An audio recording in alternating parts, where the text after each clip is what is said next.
Hey folks, it's Jeremy Kirkland. You're listening to Blammo. How are you doing?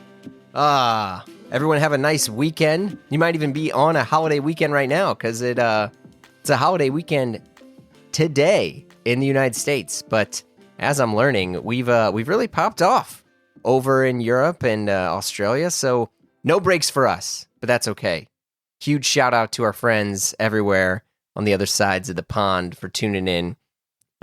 Big pod this week with actor Adam Scott. This was a long time coming, and I'm so pleased we got to chat.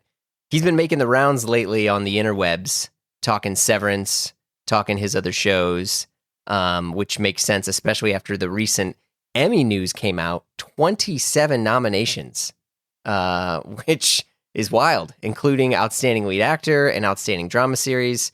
So huge congrats to him. But, this isn't really that kind of show. So we managed to chat a little bit about clothes, big fits, big tunes, and more. It's all in there. Let's get to it. Here's my chat with Adam Scott. I think we're all just so excited that the show is getting this attention. And you know what? It's all great. Like running around and doing all this stuff, I guess, is after a while, it's exhausting, but in a really good way. Like that really good tired where you're having fun. You're doing it with the people you love working with. So you get to spend, like the other day, I got to hang out with John Turturro for a couple of hours doing something. And, getting to hang out with John Turturro and just talk about movies and TV shows and working together without the pressure of having the scene for us to be working on. It's like vacation. So it's good. All good.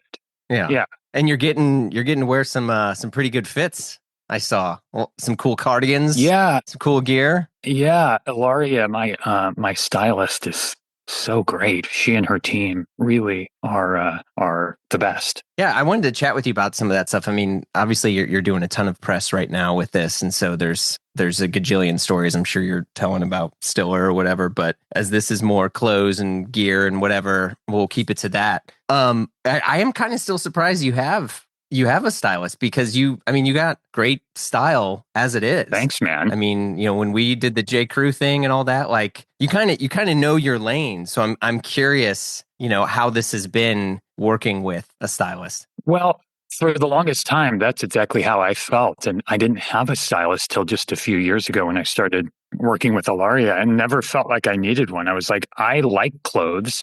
I enjoy figuring out what to wear. And because CDs, Blu-rays aren't really things that you collect anymore, clothing is kind of where all of my my instincts to like collect and gather it's all kind of gone towards clothing. And so I enjoyed that part of it.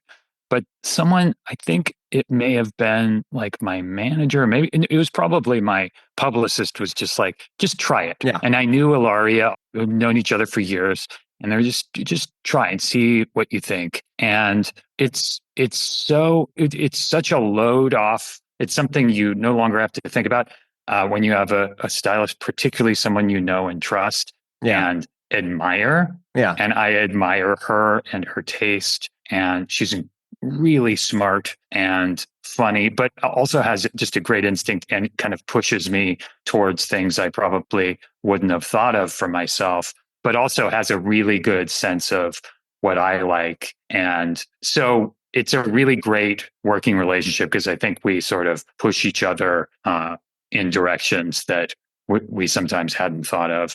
And it's really fun. I love it. I love figuring out what to wear. And then I also love that I trust her enough that if something's last minute, I know that she'll just throw something together and send it over. And the greatest thing about it is she sends over clothes for an event or for a thing, and it's a garment bag. You open it up and there's a card inside telling you exactly what to wear and how to wear it, just to remind you, like, this thing, put this belt on, these socks, and it's all in the bag. And then when you're done with it, you put it all back in the bag, and then they come and they take it away.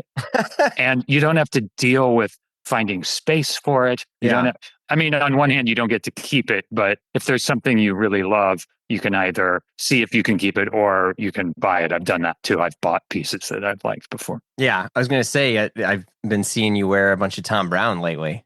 Yeah, it's great. It's been I really love Tom Brown, and it really fits me well. It's kind of perfect. It's strange that I hadn't discovered Tom Brown before. Yeah, he's got the kind of, I mean, when you look at other stuff that you've done and worn in the past, and even like characters from, Parks and Rec or whatever, I mean, it's the similar sort of thinner ties, narrower Hmm. lapels, all that Yeah, stuff. Yeah, it's yeah, nice. yeah. Yeah. I'm going to be wearing Tom Brown tux to the Emmys. Oh, there you go. That's sick. What about, so I know you just wrapped your directorial debut. No, no, we You have didn't? no. I worked on a couple movies this year, just as an actor, and finished in like early June, and have just been at home since then, Oh, which that's has nice. been nice. Yeah, I was out of town for like the first 5 months of the year, so Oh my it's gosh. been nice being home. Yeah. Yeah. I just talked to someone like 2 days ago, and we were talking about how awesome you are and how cool it is that you're able to run your whole operation not from New York or Los Angeles, you know? Yeah, it's weird. I have to travel a lot and it's hard Yeah. now because of the kids. And the kids are now old enough that they're like sentient into me not being there. Yes. And so they're old enough now where like they have a desire of like, oh, I want to do something with dad, or I want to do this, or like Yeah. dad being there. And it's kind of weird because, I was in LA for a bit on some stuff and then I go to New York like once a month or so. And it's nice because it's cheaper to live here and, I can have an office Yeah, and of I can course. record, but it's weird to not feel like I'm doing like I feel like I'm caught between a rock and a hard place where it's like the Yeah. only way I can go earn a living to take care of you guys, to get you the Pokemon cards and the stuff is for me to go do Is this. to be gone. Yeah. And my dad traveled a ton too, because he was a musician and in a band and Hmm. all this stuff. You're a music guy though, right? I mean, I think like because you're Yeah. kind of the cool indie rock dude of LA still. You Well, know? what's funny is that when it really comes down to it, the stuff I was into when I was like in my teens and 20s, which is really when all that stuff is so important and is really such a big part of your identity, the music you listen to, Yeah. particularly in the 90s, it was so about the band you were into, right? Yeah. Particularly for me and my group of friends, like REM was a huge part of my identity. It was really like one of the prisms I viewed the world through was like that ethos, how the sound, the look, it was all very important to me. And that was sort of, and it's still, I look at my daughter and her friends and like Taylor Swift and Chappell Roan, and it's that culture morphs and changes, but you go back to Beatles and stuff. It's boring to kind of go through, try and encapsulate that, but it's true. And the funny thing about it is that most of the stuff that I was really into wasn't particularly indie when you really think about it. Like Fair. it was pretty mainstream. Like REM and U2 were like the biggest bands in the world on these big major corporate labels, but they did a great job of making you feel like you were part of a tiny club, that you were, do you know what I mean? They were really good at that. And part of it is It's because like Radiohead now. sure, it's part of it is because they both those bands started small post punk and just sort of worked gradually up until they were the biggest bands in the world. But so it was kind of homegrown in a way that is hard to do nowadays. But as the indiest I got was probably like, I don't know, PJ Harvey and Oh. I was really into I don't know. There were smaller, more indie bands as time went on, but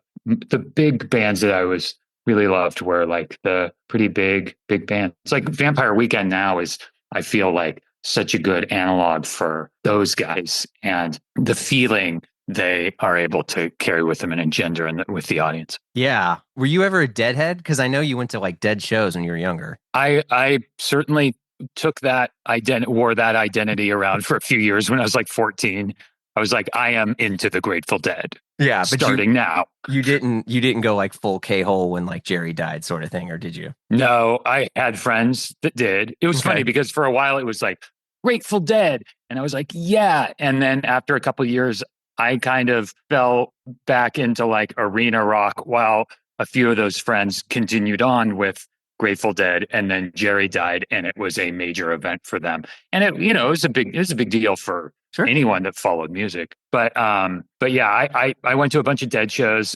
still love the Dead. I mean, those for me, Working Man's Dead and American Beauty are perfect albums. Oh, wow. Do you know those albums? Absolutely. Yeah. Yeah. I mean, I'm a more Blues for Allah guy, Sure. but I always get like messed with by my friends because they'll be like, "Oh, what's your favorite like live stuff?" And I'm like, "Actually, I just like the studio albums." And they're like, "That's so stupid, man. Like you don't get it." I'm like, "But this is what they agreed to say. This is the definition of the song. Like they put it on tape. They didn't go back and say, well, let's make this solo longer. Let's do this." So like, I'm a studio album person forever. I like studio albums too. And I'm not someone that can tell you which live Dead album you should reach for, but I will say Working Man's Dead, American Beauty, and I love In the Dark too. I love In the Dark. Oh, dang. Because Touch of Grey is like a classic pop song. Yeah. Whenever you're like driving around and you put on music, what's the thing you put on that you're like, okay, like this is going to be a good day, or maybe something to change your mood? Recently I've been really getting back into that Julian Casablancas solo record from like, with 11th Dimension on it. Yeah. Wow. Dude, okay. That it's good. record, it's so fucking good. Yeah. It's loud. I mean, it's loud. Yeah. And it's like, there's so much going on. It's a real studio album. Yeah. Like there's a lot happening there. And it's referencing 9 different things at all times. Like Soft Cell, fucking Foreigner, and The Strokes. Yeah. And it's reaching all around. And the chorus, I think the first song is in 11th Dimension. The first song is Out of the Blue. Out of the Blue is the first song. That's one of those big choruses that like puts a lump in your throat. And whether you know what he's talking about or not, and I don't even know what the lyrics are. Yeah, I mean, he's always got all that distortion and stuff on his vocals. Yeah. But boy, is that a great album. But also just Strokes in general. I've been kind of reliving all of that lately. Those albums are amazing. Wait, hold on a second. Okay, before you send that DM or text that friend, I know what you're thinking. You're ready to buy your first serious watch, or in other cases, maybe your 4th or your 5th. But look, man, it's hard out there. It really is. From this dealer or that store that wants the purchase history or whatever. I mean, you're just, I don't know, you're almost ready to walk away from the whole game. But fear not, my friends. Check out Bezel. Bezel is the trusted marketplace for buying and selling your next luxury watch, with expert in-house authentication on every purchase. With over 18,000 watches listed right now, as of the time I'm recording this, from a mix of professional dealers to private sellers, you're just going to find what you're looking for. But wait, I know. You're like, Jeremy, I'm sorry. They don't have that X Rolex or that insane Omega. Well, reach out to them. Bezel has a real team of real people. Just create an account and be connected with a private client advisor, and they will guide you through the entire process every step. Once you decide on your watch, it's overnighted to Bezel HQ, where their in-house team of experts authenticate it, and then it's on your way to you. If anything is amiss, the watch is not listed correctly, whatever it is, they'll let you know, the buyer know, and the offer to refund you or source you a new one at a similar price. It's pretty good, right? This has been part of the Bezel ethos since launch. I've even spoke to the founders about it. And now you can make an offer on a watch, buy it outright, or bid it at auction. Bezel is the highest rated watch marketplace out there. Even Trustpilot shows Bezel is 4.9 out of 5 stars with rave reviews. Okay, you're still on the fence? Dig into the Blamo feed yourself and listen to my chat with the Bezel co-founders and, well, see for yourself. But you got this. I believe in you. Visit getbezel.com and buy and sell your next luxury watch. That's getbezel.com. Getbezel.com.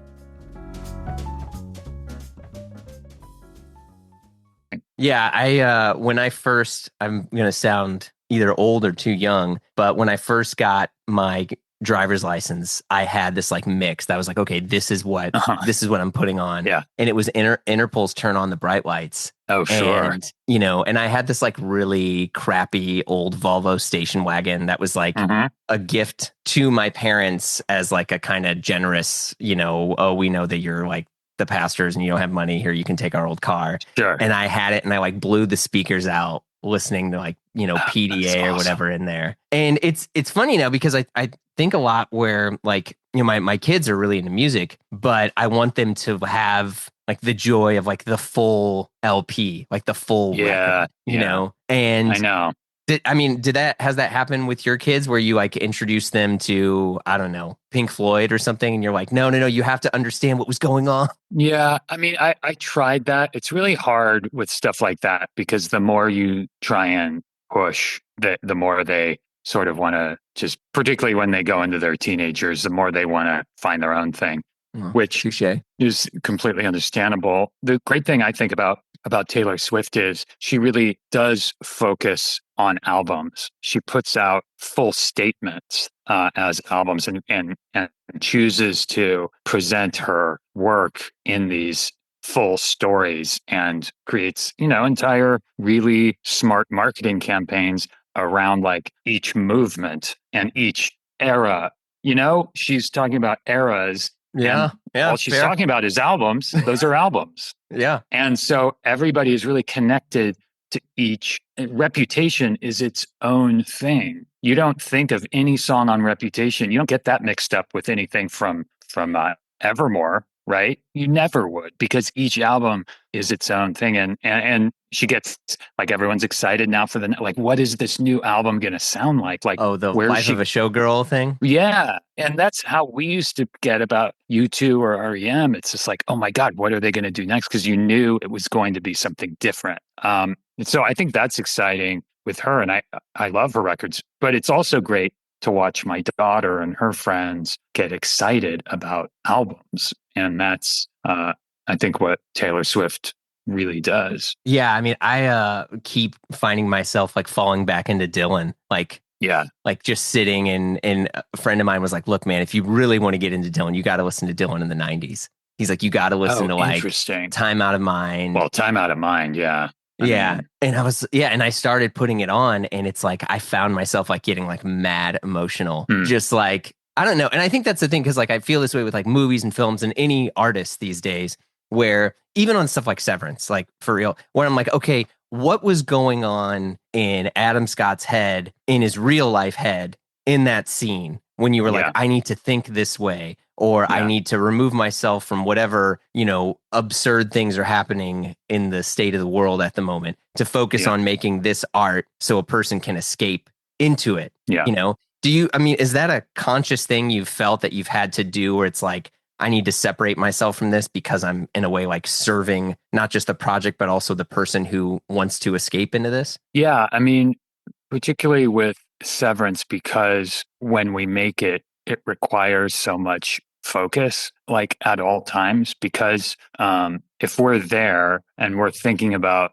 12 different things going on in the world or in our lives, and not thinking about the 12 different things that are happening in the scene, because every scene on that show Right. is there's a lot happening, and a lot to consider. And so, yeah, sometimes it's a matter of really just trying to cut everything else out and just focus on what we're doing. And as far as like a particular scene and what we're focusing on or thinking about, sometimes it could be, you also don't want it to just feel samey. You want each thing to be incredibly specific because the story is always moving in a direction. There's never, a scene from episode 3 is not going to be the same as a scene from episode 1, even if you're just walking down the hall by yourself. Things have changed. So and if you're shooting all out of order, you need to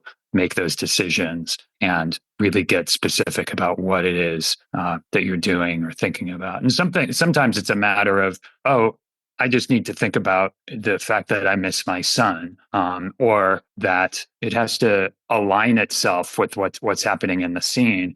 but you have to be thinking about or considering something that's real and that is an actual thought process. Because if you're just faking it and you're just sitting there, the camera picks up on that. So you really have to focus and block everything else out and just make sure that you are going through something, and it needs to be as specific as possible. Like I know there was the scene at the very beginning when you're weeping in the car Yeah, and you were thinking about a parent that had passed, yeah, right? Like, yeah. did you have to find a like take a minute after that to kind of get yourself out of it? Yeah, I mean, Ben and I both lost a parent in 2020, and then we started shooting in November of 2020. And so we had both sort of been through it a bit. And I, lost my mom, and then the pandemic started like 2 weeks later. And so the family wasn't able to get together or anything like that because of what was happening in the world.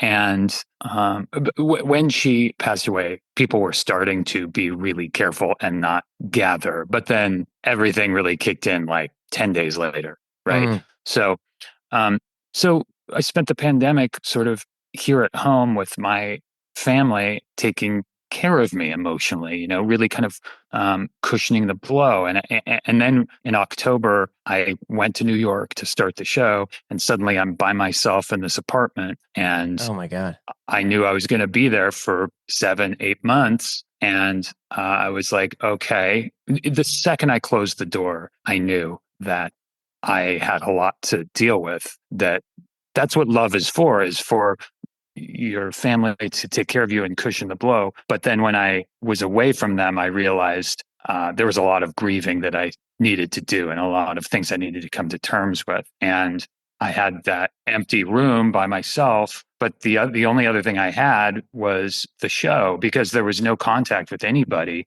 except the people at Right, the because this show. is COVID stuff too. COVID, it was Yeah. the height of COVID. Like, we didn't even look at anyone without a mask on unless we were between action and cut, and it was the other actors. Everyone else was behind shields and masks, and then you get home and you don't go out and go to a restaurant or go to the grocery store. Like, it was wild. New York in Yeah. 2020 was so I put my grieving into the show. That's where I kind of processed it as much as I could. So the show was like there for me in a way. It was wild. And so for that scene in particular, Ben was on a walkie in the car and just sort of talked me through it. I mean, it's beautiful. And also as a Oh, person thanks. who, I lost my dad last year, as I was saying earlier, it's weird how I have to interact with the day-to-day things and out Yeah. of nowhere, like completely out of nowhere. Like I'll be honest. So Apple today published some video that was about some of the accessibility features. And it was all about people who suffered from Parkinson's. And my dad had Mhm. Parkinson's for 30 Yeah. years. Yeah. And for listeners, it's not a terminal illness. You don't die from Parkinson's, but he had it for so long and the complications just over time. And I Yeah. watched the video and I was sobbing like Yeah, I'm uncontrollably. sure. And it hit I'm out of sure. nowhere. And a part of me is like, oh shit, I'm getting ready to talk to Adam Scott in a minute. I was like, hold on, I need to I'm like going back to like party down clips and stuff and kind of like,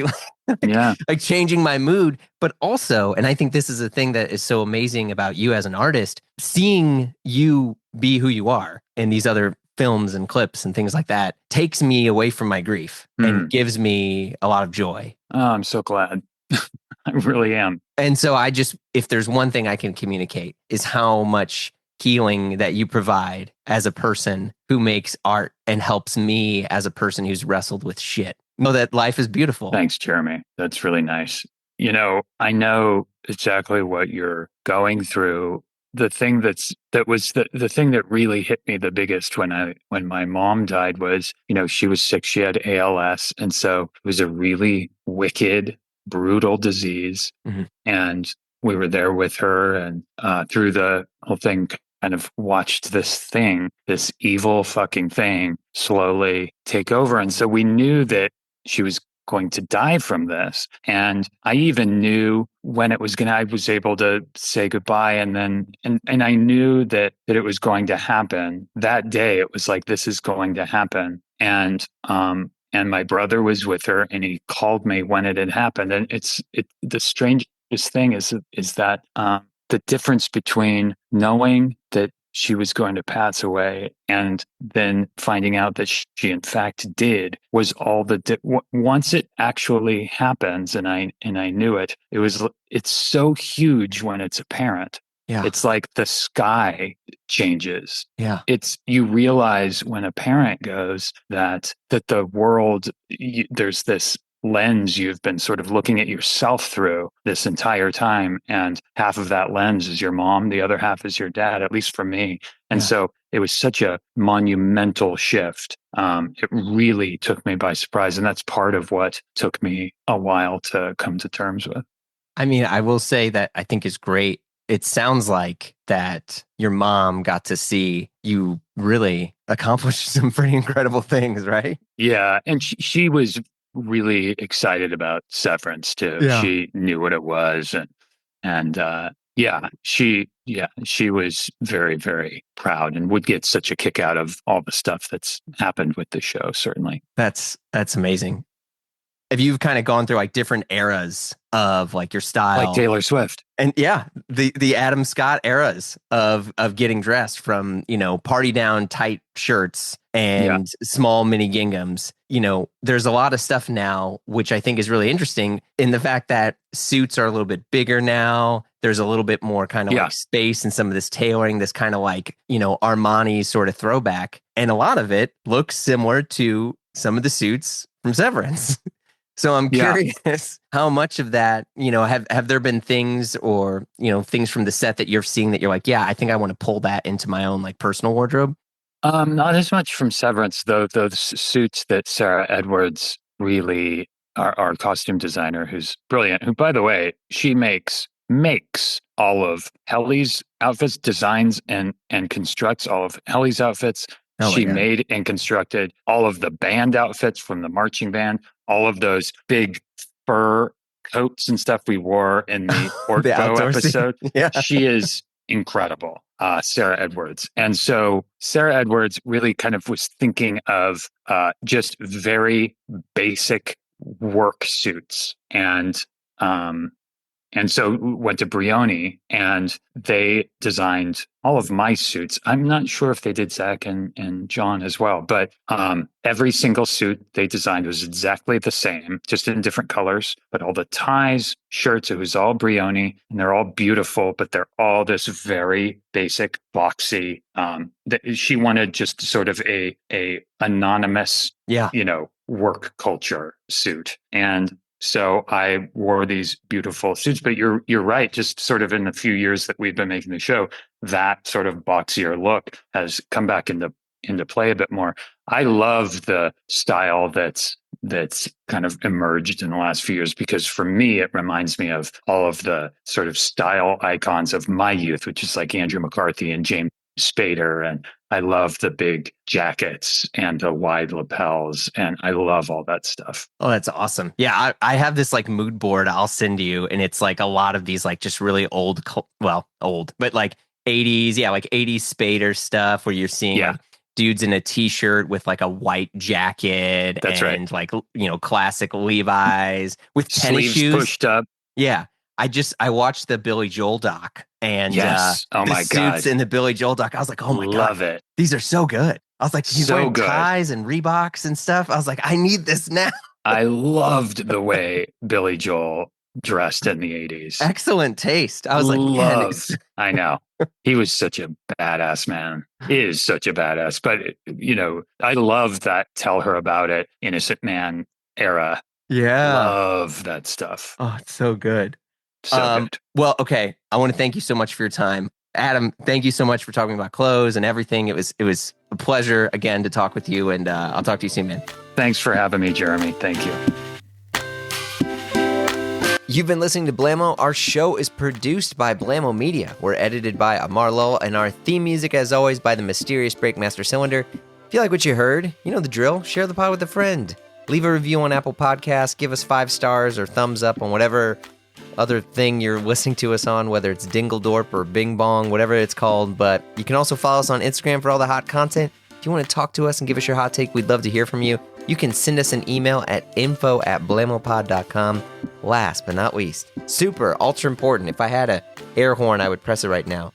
You got to come and join us over on Patreon, because the fun never stops over there. Look, the live show, the free show, whatever you want to call this, we take breaks here and there, but Patreon, it never stops. And we also got exclusive shows like Die Workwear, hosted by Derek Guy and Peter Zotolo, and the Triple J Show, hosted by yours truly with John Moy and Gene DeLeon. There's just a ton of stuff over there. So check it out at patreon.com/Blamo.